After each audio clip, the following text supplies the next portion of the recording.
Here it is, sitting behind me. Unfortunately, I didn't film as much as I wanted to, as much as I meant to. But the good news is I did get a few clips of me building this, cutting some metal. I didn't get any of me welding it, but I am not done. Alright folks, this is what we got going on today. So I've got this 3-inch C-channel and I've cut it 4 feet, except for some reason my measuring was off right here. This was the first one I did. That's the second one I did. And I mean, I don't know what happened. Let's see if we can see what happened. This one's exactly 4 feet. That one's 4 feet. Let's see. Jeez, the world did that happen? This one's 3 feet 9 inches. I don't know how we got that bad off, so I guess we'll be cutting some off of the actual 4-foot one. As far as the motor mounts go on this one, these original Thermo King mounts, I'm going to take them off, get the grinder, cut this 90 out of them so that they'll just be flat. And then from the C-channel, I'm going to have some iron coming up and bolt and a nut right there that goes down from the inside. Now see, I had the C-channel turned out. That's because with it laying down flat like I had originally planned, it would have been too wide to fit into the generator box. So I've got the engine level, got it sitting on some hard freight jack stands. And of course, I'm gonna have a piece that goes across the front that is gonna be welded to keep these two together, and have a piece in the center.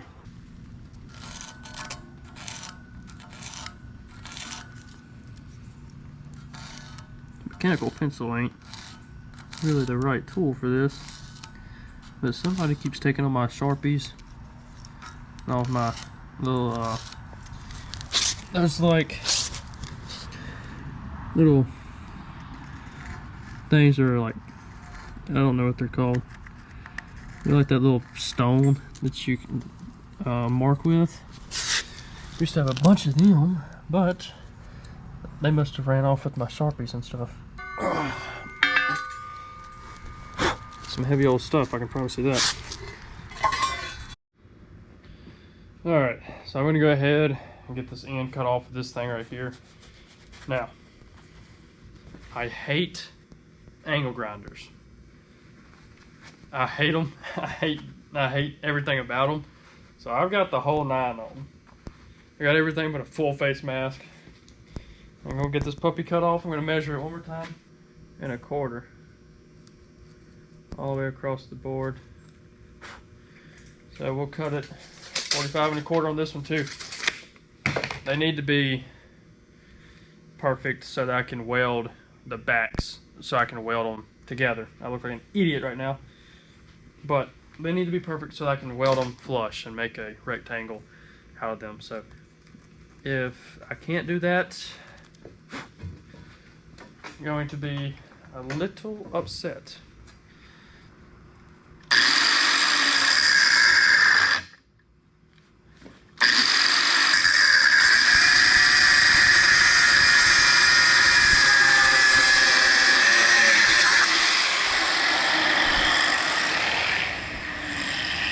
In case you were wondering, it's nowhere near straight.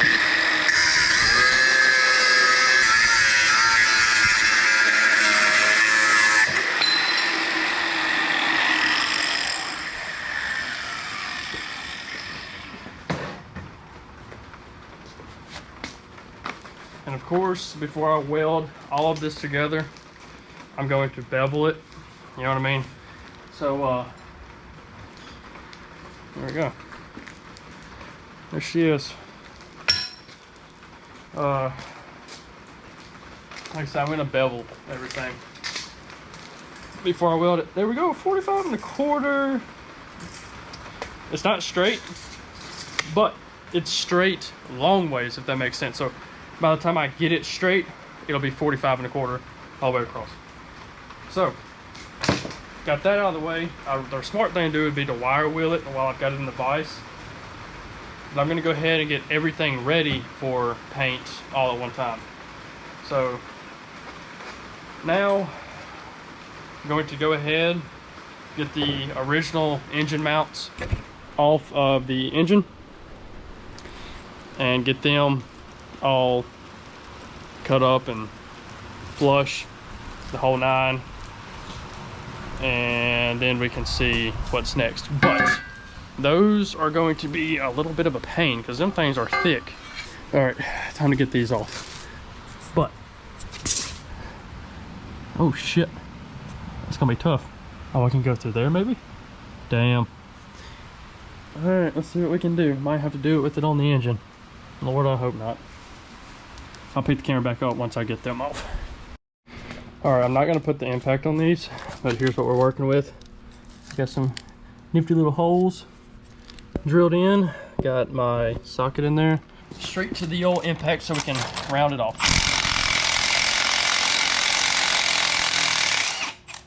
Dang, that puppy was tight. Oh, she's smoking. Got some kind of sealer on there, some kind of thread locker. Uh-oh, there we go. All right, there's one down. A lot more to go. All right. Where the hell did it go? All right, there's them four. I'm not gonna record taking the other side off because obviously saw what I just did. But impact, I mean the old angle grinder, you know, cut that 90 off, put it back on there. We're good to go. Use those 2 bolt holes right there. So I'm gonna get the other side off, and then we'll get to cutting.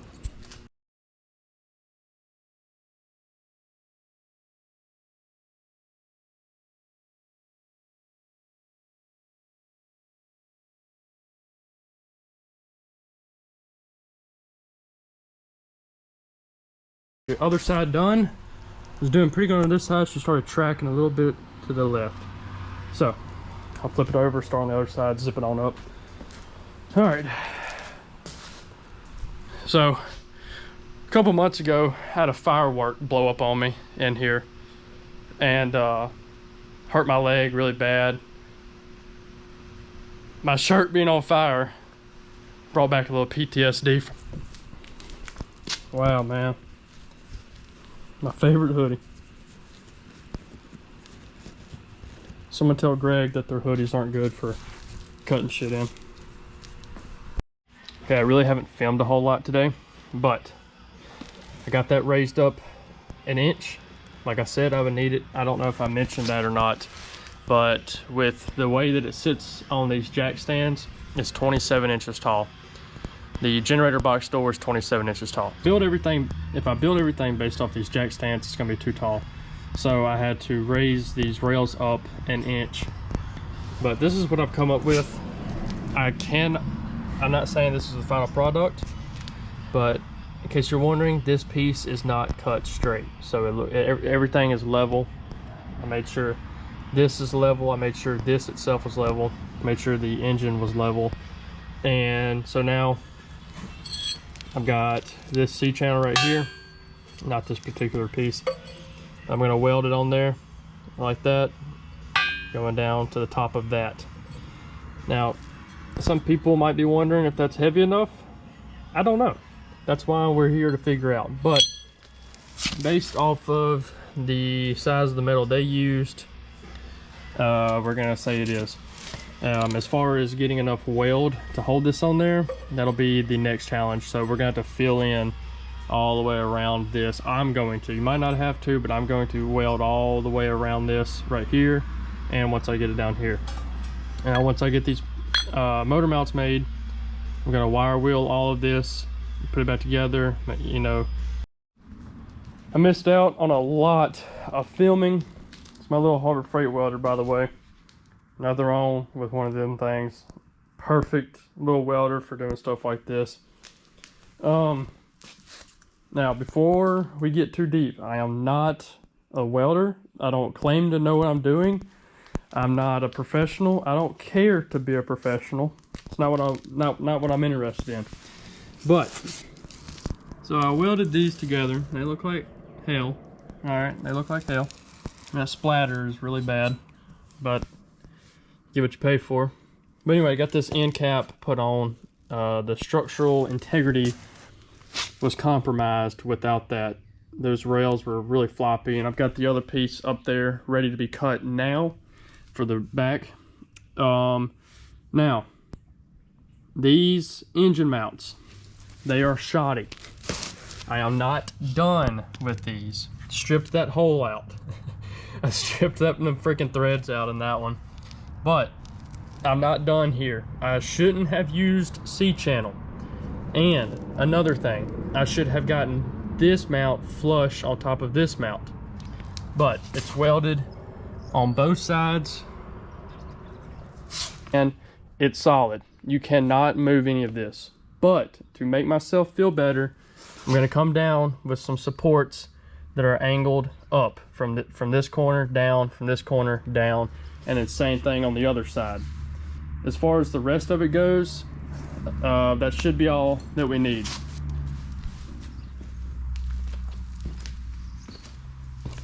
Here's this side. This side didn't turn out as pretty. I also haven't brushed any of this. But same deal on this side. I got to finish welding that down there. I see I didn't wrap all the way around. But these are the factory Thermo King motor mounts. I got this engine out of an APU, but this is just C-channel. All of this is, and I think this is 7 inches or 6.5, and this is 3.5 inches.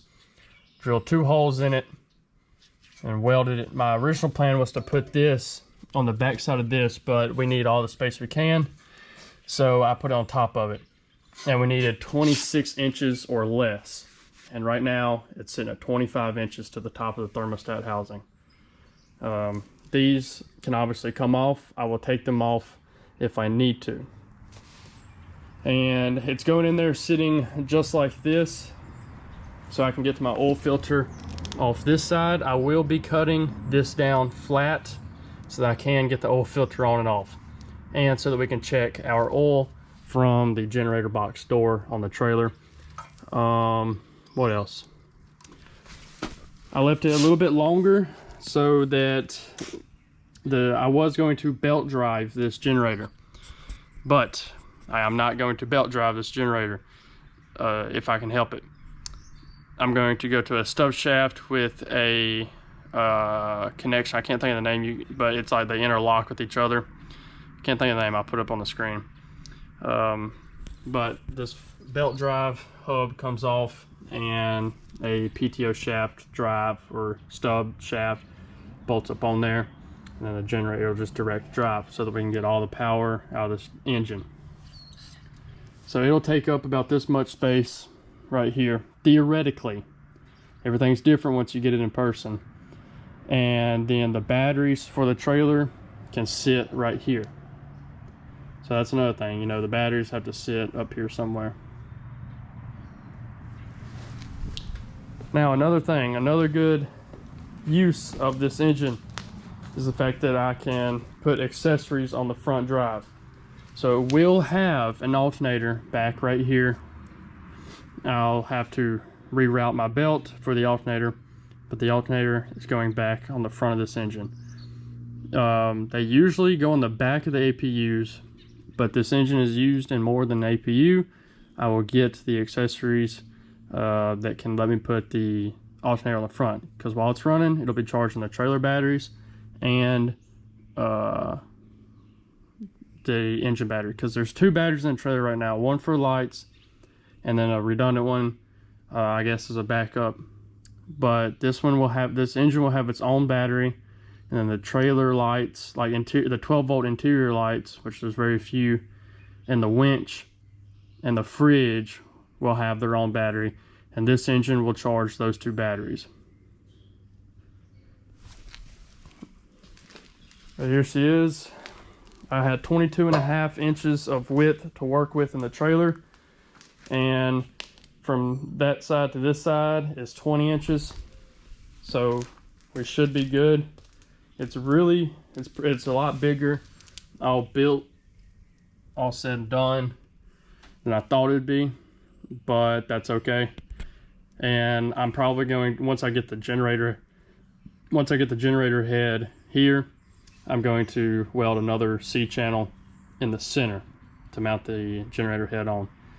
I didn't have to set the engine up this high, but I decided to do that because the drain bolt is on the bottom of the oil pan. It will be getting a remote drain on it with the hose that comes out to the side with a shut-off valve on it, like you see on some lawnmowers and other things. They have a hose that is plugged into it and it runs out the side. So that's what this engine is getting. And the fuel filter head or remote fuel filter base will be getting mounted somewhere on the skid, just for ease of access.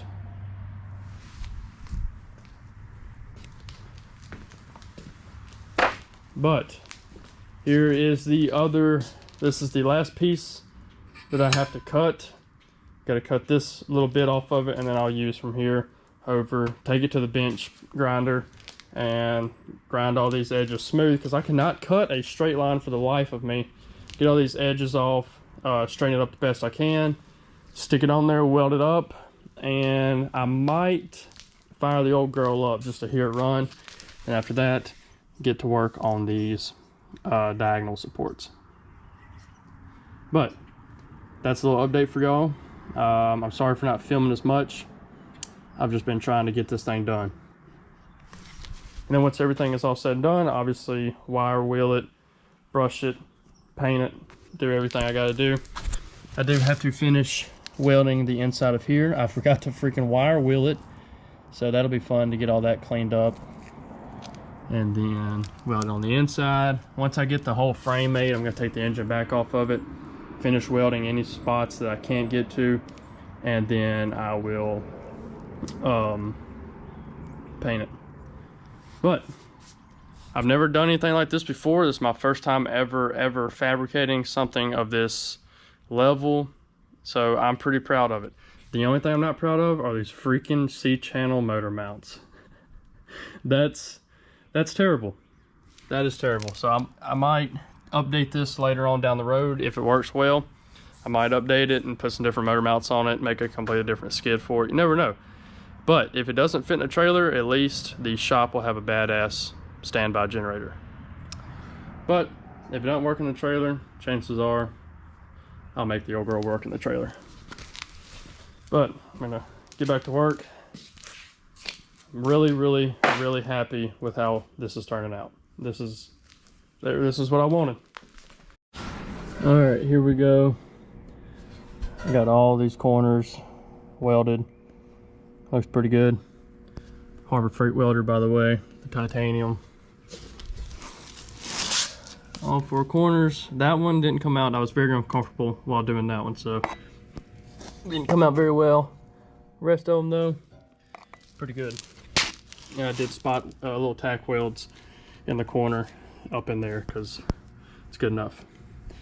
I'm going to get my measurements for these, for the diagonal pieces, and then stick the engine back on it, and then get ready to start mounting the fuel filter and fuel pump onto. All that's going to go onto this, because why wouldn't it?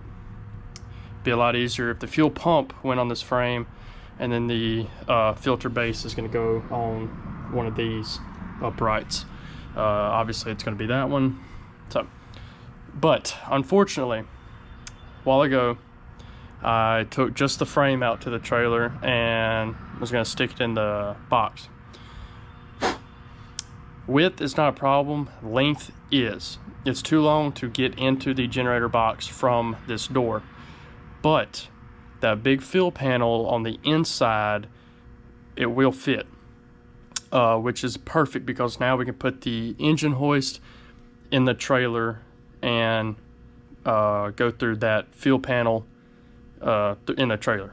I'll show you in a minute. So I was wondering how we were going to get it in the trailer from this point, but you know, because of the gravel and all that in the driveway. But I'm going to have to take that fuel panel out of the cabinets. And March 10th, long days have started. Yesterday, I think it was, and it's 7 o'clock. Sun is still shining bright and beautiful. We made substantial progress on this. Like I've said, I've never done anything like this before, so this is huge for me. And I haven't ever welded like this, and I'm proud of some of these welds. Some of these welds pretty nasty, but these last couple passes, I'm proud of them. But I do have a confession to make. The reason these welds are so much better is because I may or may not have been prepping the metal the whole time. So up until these last four, or up until these end caps, I did prep the metal. So, but get those little triangle supports put in and call it good. I'm not gonna stick it in a trailer today, obviously, because I don't have the generator head, but it's gonna kill me to take that fuel panel out. But doggo's here. We're going to probably go inside, get something to drink, and then come back out and hit it again.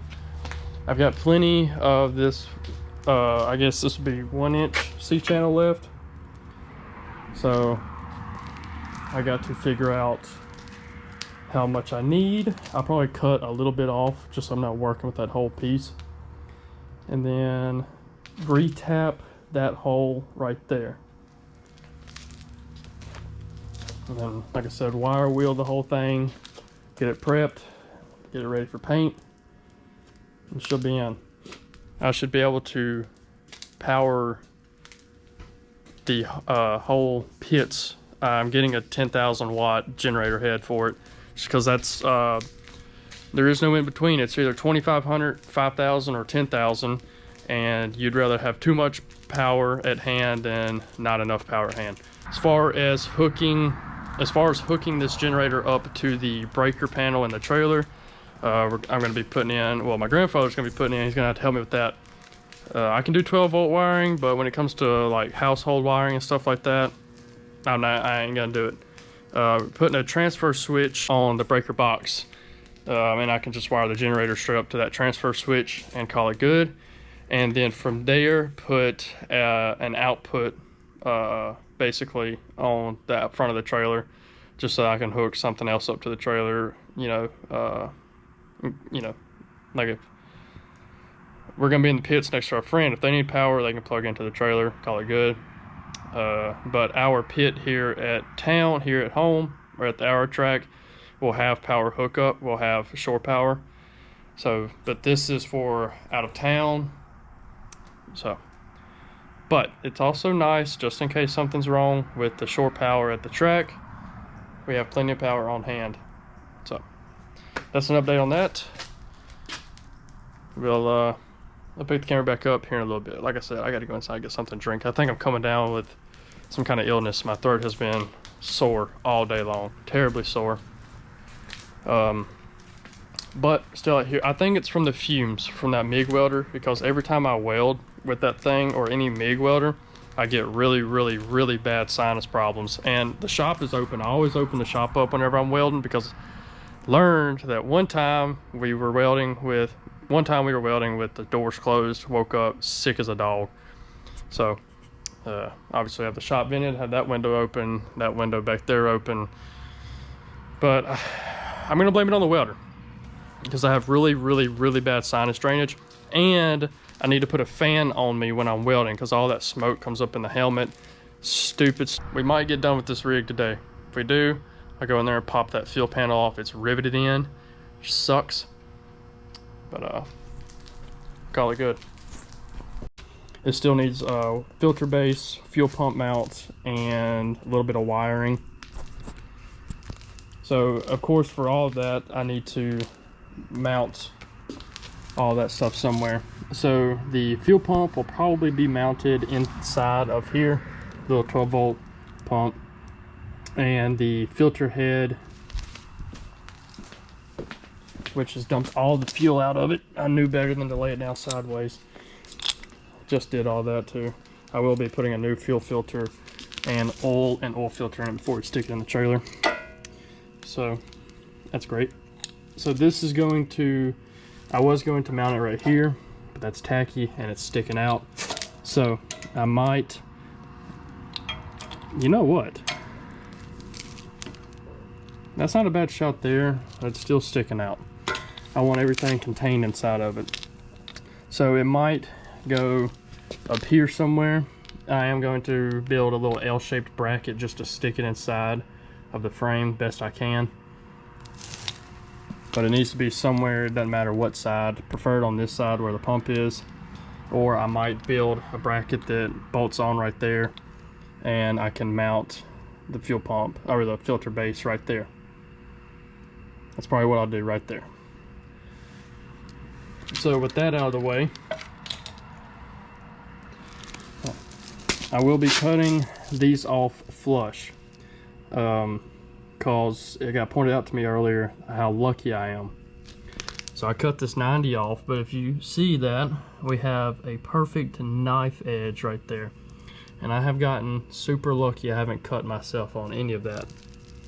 So I'm going to cut these off flat on both sides, and I'm going to weld support from this corner down, from this corner down, because I'm not a fan of what I did with the C channel here. It's really shoddy and kind of half-assed if you ask me, but I can't really change it now. But what I can do is add more support.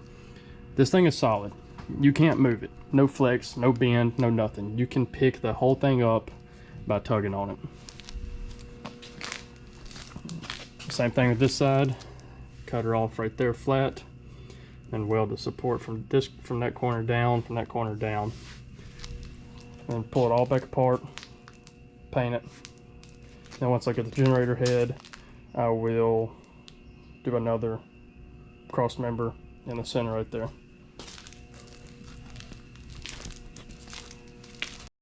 Okay, and I previously said, I think I said it anyway, the generator with the skid and all that will not fit through the generator side box door.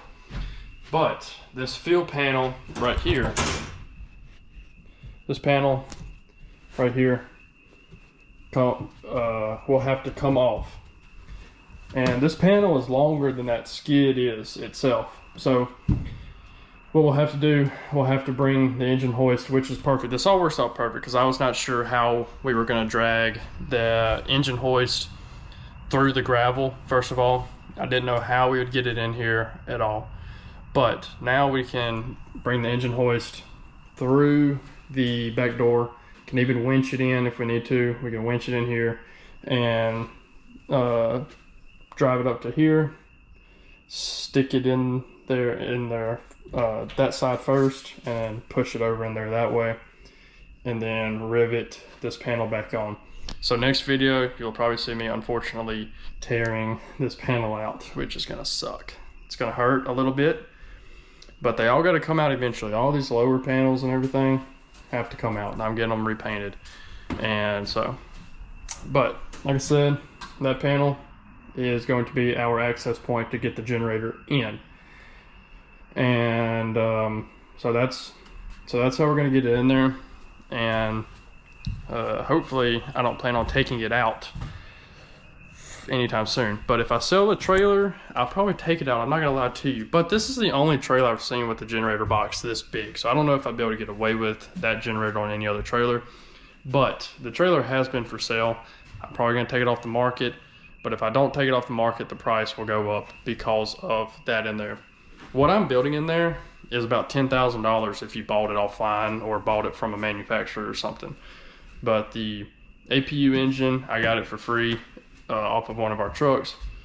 The material is already at our shop, but the generator head itself was not free. I ordered it from Northern Tools. I'll put it in the description below if anybody's interested. But you can buy those little Yanmar 210 V70s, I think it is. It's a 2-cylinder Yanmar diesel. You can find them on Marketplace for like $600. Or you can buy a Kubota 2-cylinder, a Perkins 2-cylinder, or a Kubota 3-cylinder off of Marketplace all day long for less than $800. Or you can find a Kubota lawnmower, Kubota yard tractor, John Deere yard tractor. Any small old garden tractor or lawnmower will have a 3-cylinder to 2-cylinder diesel in them. That's your best bet, and they would already have the stub shaft on the flywheel instead of a belt drive like an auxiliary power unit engine will. The stub shaft is a couple $100, but that's just something that that I'm gonna have to pay for. And the generator head I gotta pay for, the stub shaft I gotta pay for, and of course if you want to be technical about the welding wire and all that stuff. But what else? I guess that's really about it. And if you don't have the knowledge to do it, I promise you, just give it a shot. Because like I said, I've never fabricated anything like that before. I've welded, but I've never fabricated. I've never thought of anything like this. I've never welded anything like this. So this is all my first time too. So if you have some welding experience, go for it if you want to. I don't know who else would do this, but for some reason, the 2-cylinder generator caught a lot of attention, got a lot of subscribers. Thank y'all for that. So maybe this is striking a chord with someone. If you do plan on building a standby generator, diesel generator, whatever, the same process will work for you. You can have it on skid, you can have it on a little trailer, but this frame that I built is simple as it can get. It can't be any more simple. I am going to add those diagonal uprights that go to the motor mounts. But if you guys are new to the channel, please consider subscribing. That's all for today. I will have another video up probably sometime later this week to this weekend or Monday next week. Thank you for the support. Thank you for the subs. We're almost to 1,000 subscribers. And if you want to see more content, let me know.